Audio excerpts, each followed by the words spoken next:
child welfare is the idea of the surveillance and invisibility of the community within the child welfare system. And so there's a hyper surveillance that happens in terms of how the Black community comes to the attention of child welfare. So, the anti-Black racism starts way before families come into the system of child welfare. It's the hyper surveillance that happens in education. It's the hyper surveillance that happens on maternity wards within hospitals. It's that hyper surveillance that happens within every system that you can think of within our society that allows for even the referral rates from the front door to be higher than any other community, right? And so when we look at that surveillance that happens, that surveillance of systems and of the community that brings to the attention the issues that within duty to report, you just have to have a suspicion, right?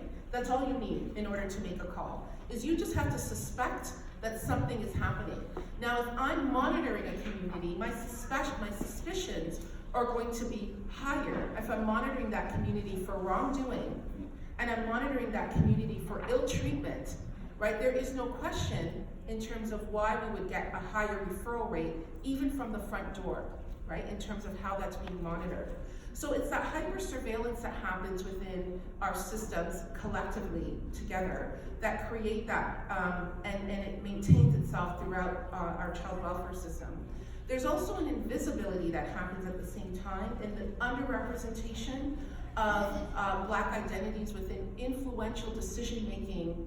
So even though there's such positions, right? That even though there's such high representation of the community, you would think that you would see a correlation of who gets hired and who gets promoted to help to be a part of the solution. But in fact, there's an invisibility that then happens once you get into the system. And not just the system of child welfare, this invisibility exists within every system in terms of the representation of who gets to make influential decisions that impact marginalized bodies such as Black bodies. The other manifestation that I've observed is the erasing of culture and identity. And so that once families and children are involved and youth are involved within the system, there becomes this erasure that happens where we are not responsive to identities the way that we should be within that child welfare system. And so this comes with the lack of culturally safe approaches that are informed through an anti-Black racism lens. It also comes through what we see, often this very checkbox mentality that happens within child welfare, where everyone gets neutralized to forms and checkboxes. But not only that, but we also see this narrative that as soon as you try to respond and challenge and say we need to be responsive to identity, it becomes this discourse of all lives matter. Right? So why would we be doing this for this Black youth or this Black child, and we're not doing it over here? Why are we doing it here? And so this all lives matter kind of discourse dismantles even efforts to be able to be responsive from an anti-Black racism lens within the system. The other manifestation is around the criminalization and pathologization of the community. And so where we see that even through the lens of assessment, that there's always this underpinning of criminal idea and criminal intent, right?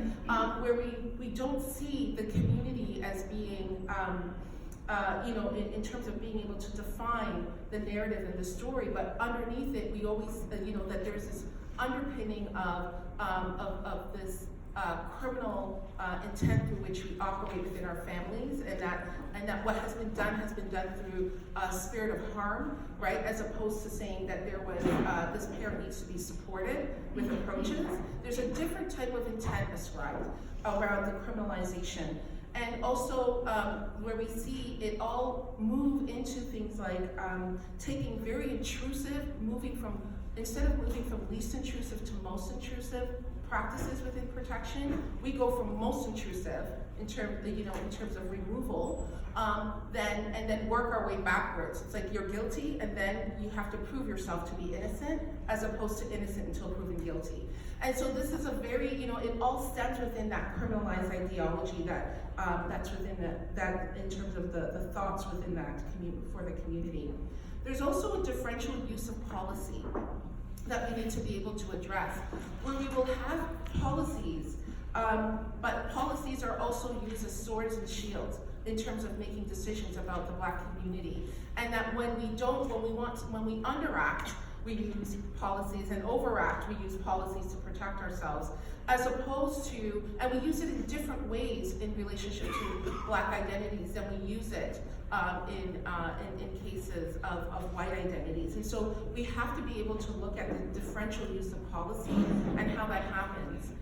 The other common theme that I see is around the racist stereotypes and assumptions, and that we can see this in terms of the conversations that happen about Black identities within case conferences, how Black identities are written about, where you'll see over and over and over again, hostile and aggressive, not willing to work with the system, right? And so we see these types of, again, criminalized ideas, as well as stereotypes and assumptions that happen with regards to the Black community. So when I talk about these things, I talk about them in terms of when we look at anti-Black racism, and when we look at systemic oppression, I often say to people, it's not the doors and the walls and the ceiling that creates these outcomes. It's people. It's our decision making every day.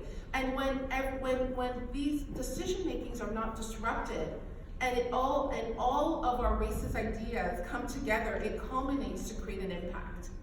And we have to be able to recognize that it doesn't just happen by magic or happen by accident.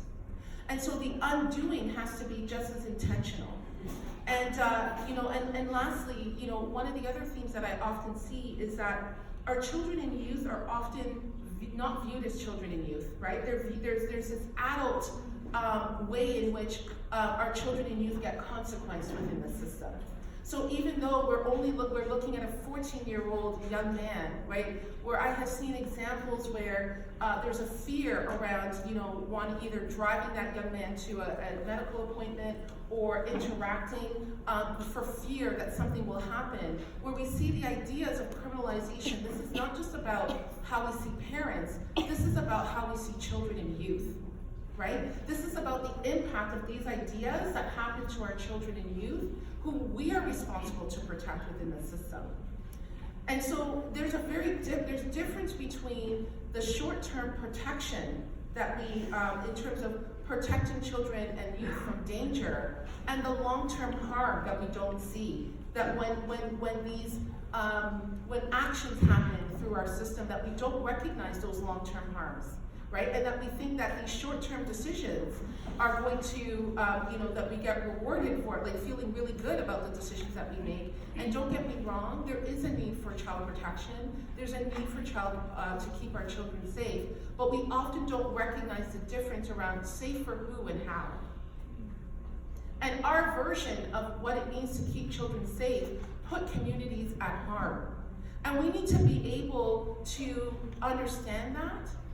We need to be able to understand our actions and to mitigate that in terms of knowing that our decision making doesn't mean that it will always, it may be safe in the short term, but we need to look at the long-term trajectory and the long-term impact. So when I look at things like the child welfare to prison pipeline, that is very real. Right? Where you enter into child welfare and you end up getting charges and that trajectory to prison. When I look at the entering into child welfare and then ending up with not enough credits to graduate, so that pipeline from child welfare to poverty, child welfare to sex trade work, right? That all of these pieces around unemployment and all of the factors that would lead around these social determinants of health that we know that they will not fare well or better, that we need to be able to look at these outcomes, right, and look at it in relationship to these short-term protection decisions that are made, understanding that these pipelines are very real and the impact is real. So we need to be, when we look at resolving ultimately, the only thing that we can do within the system is try to mitigate it to make it less harmful, because ultimately we need a full transformation, right? And so, and it's not lost on me, and I'm certainly not romanticizing the idea of, that we can completely make these changes overnight. But we're going to have to, it's going to have to be intentional changes, and we're going to have to work in a different kind of way.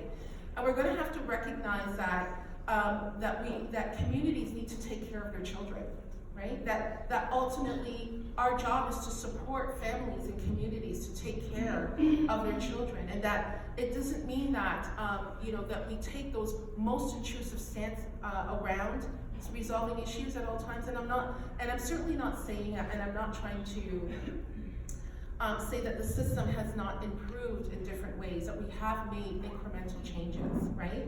But we also need to be able to look at that the impact on marginalized bodies still remain. So although we may want to celebrate our changes, the impact is still real. These adverse impacts are still real for communities, and we have to be able to recognize that. And so, and work differently.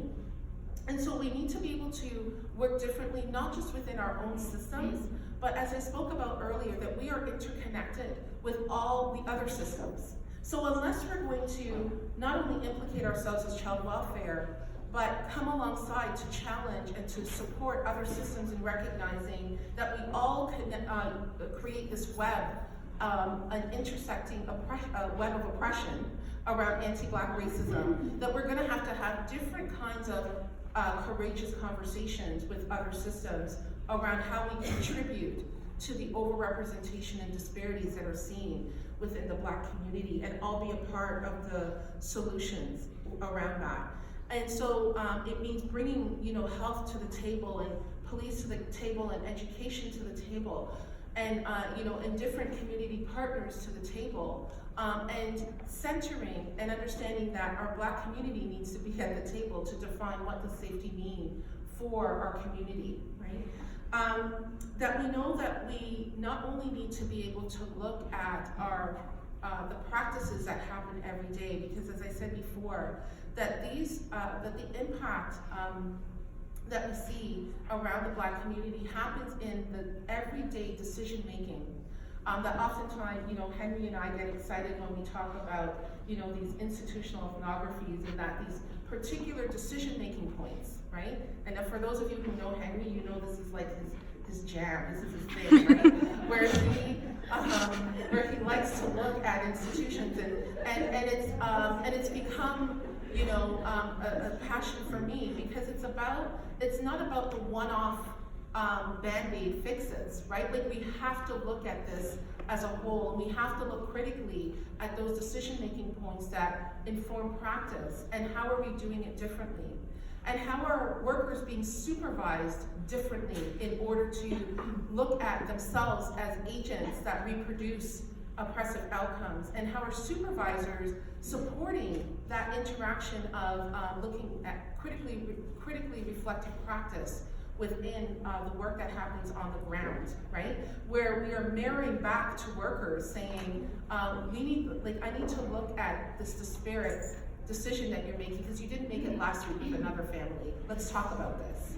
Let's talk about your fear and anxiety in going into this Black home. We need to have a different kind of conversation that happens in supervision in order to disrupt these types of decision making.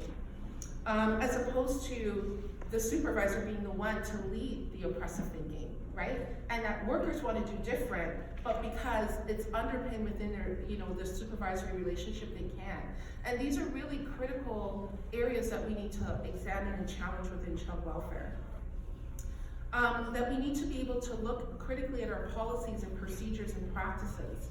And and as even with the immigration, the Center for Excellence in Immigration with PLCAS, where it's not just looking at how do we work with children who are children and families who are new to the system in this benign way, but how do we look critically through the lens of anti-racism and anti-Black racism in being able to disrupt that through policies and procedures and legislation, right?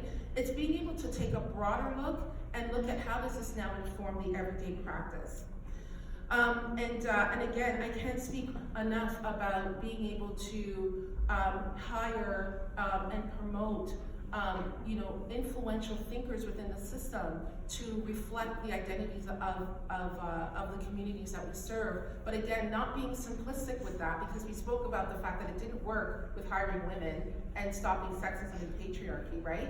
That we need to be able to hire not just Black identified, but understanding the consciousness of anti-Black racism within how that operates within the system, and that we are intentionally hired to have a voice and to be a part of the transformation and disruption of that oppression. So there are many things that we have to be able to do and work differently in order to see different types of outcomes within our child welfare system, and I know that the order is tall. But for me, it's very important that I recognize that, number one, it certainly cannot just happen through me, myself, right? And that there needs to be a community response around these issues that extend beyond just one person or a few people. And that we need to be able to mobilize differently in order to see a change in these disparate outcomes for within the Black community and within Indigenous communities. And so my commitment is certainly one to, really add that critical lens and critical thinking to the work that happens within child welfare, asking questions and looking and challenging our system in a way that that oftentimes we see, workers and different people trying to do it, but because they're not necessarily in positions of influence to disrupt and ask it to the ministry and to different folks, I certainly hold myself in a position to be able to ask those questions that many community members, workers want to be able to see the change and difference in terms of where the conversations are happening. And so, and that's, my commitment certainly within this role. But I really do appreciate and thank you for this opportunity that as you allowed me to express some of my observation and my thinking around how we can transform the system, looking at things through an anti-Black racism lens, recognizing the impact of anti-Black racism within our system, that we now hold the responsibility of trying to change this system that we've inherited. So thank you for your time and thank you for listening to me this morning.